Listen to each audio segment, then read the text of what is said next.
জাস্টিসকে এখন ফিরিয়ে দিতে হবে।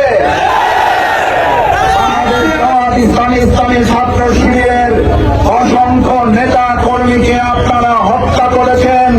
তার দায়ে দেশের প্রচলিত আইন এবং জনগণের আদালতে বিচারের মুখোমুখি হয়ে শাস্তি কার্যকর না হওয়া পর্যন্ত কোন ক্ষেত্রে তাদের আদর্শের রাজনীতি, সন্ত্রাসের রাজনীতি, গণহত্যার রাজনীতি, গুলি চালানোর রাজনীতি, খুন খুনের রাজনীতি, আয়নাঘরের রাজনীতি এই বাংলাদেশের জনগণ আপনাদের আর পরিচালিত করতে দিবে না।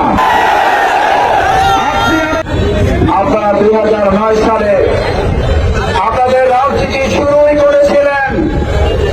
আজকে যে মেধা না কোটা, মেধা মেধা মেধা তারা 2024 সালে এসে শেষ করার উদ্যোগ নেয়নি।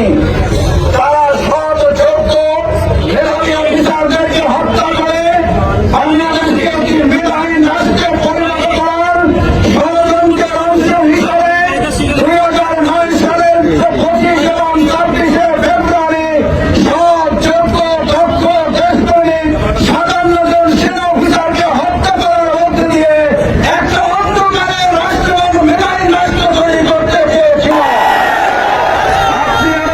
আমার ভাই এবং বন্ধুগণ,